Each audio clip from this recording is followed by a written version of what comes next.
বললেন, ভাই আমি আর বিশ্বাস করি না। লোকটা অবাক হয়ে জিজ্ঞেস করল, কেন বলুন তো? নাপিত বলল, চারিদিকে তাকিয়ে দেখেন, কত কষ্ট, দুঃখ, যন্ত্রণা। মানুষ কি ভয়ঙ্কর সব বিপদে পড়ে থাকে। যদি সত্যি আল্লাহ থাকতেন তাহলে এত কষ্ট কেন দিতেন তার বান্দাদের? তার রহমত কোথায়? তার দয়া কোথায়? লোকটা চুপ করে গেল, কিন্তু মনে একটা খচখচানি রয়ে গেল। বাড়ি ফিরে সারা রাত ভাবল এর উত্তরটা আসলে কি।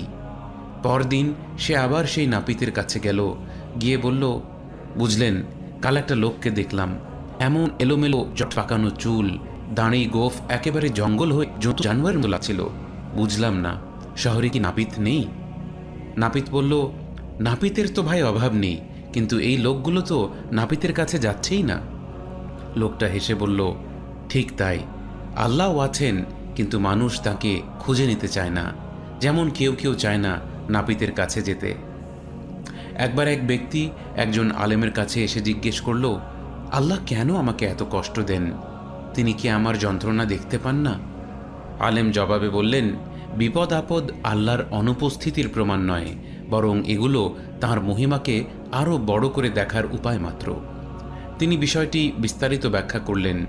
যেসব শিক্ষা প্রতিষ্ঠান তাদের ছাত্রদের পরীক্ষা নেয় না, সেই প্রতিষ্ঠানগুলোর কি সমাজে কোনো কদর রয়েছে? মানুষ তো বিশ্বাস করে সেই বিশ্ববিদ্যালয়কে যেখানে পরীক্ষা হয়, যেখানে পরিশ্রমের মূল্য আছে। পরীক্ষার মানই প্রমাণ করে প্রতিষ্ঠানটি কতটা ভালো। তেমনি আমাদের জীবনের বিপদগুলো আমাদের শেখায় আল্লাহ কত মহান ও প্রজ্ঞাবান। একজন গাফেল ব্যক্তি মনে করে জীবনে বালা মুসিবত আসা মানেই আল্লাহ নেই বা তিনি ভুল কিছু করছেন, কিন্তু মুমিন ব্যক্তি বোঝে বিপদ আসলে তাঁর হিকমত ও কুদরতের নিদর্শন। যদি দুনিয়ার সবাই ধনী হতো বা সবাই গরিব হতো অথবা সবাই জ্ঞানী হতো, তবে জীবনের ভারসাম্যই নষ্ট হয়ে যেত। আল্লাহ তাআলা পবিত্র কোরআনে বলেছেন, আমি তোমাদের কাউকে কারো উপর মর্যাদায় উন্নত করেছি জীবিকা বা সম্পদ দেওয়ার মাধ্যমে। এই যে বৈচিত্র্য, কেউ ধনী কেউ গরিব, কারো জ্ঞান বেশি কারো কম, এসবই আল্লাহর ভারসাম্যের শিক্ষা। এগুলো শেখায় সহমর্মিতা, ধৈর্য আর অন্তর্দৃষ্টি। তাই ইবনু আতাউল্লাহ রাহিমাহুল্লাহ বলেছিলেন, প্রয়োজন এবং কষ্টের আগমন হল আল্লাহর তালাশকারীদের জন্য ঈদের মতো।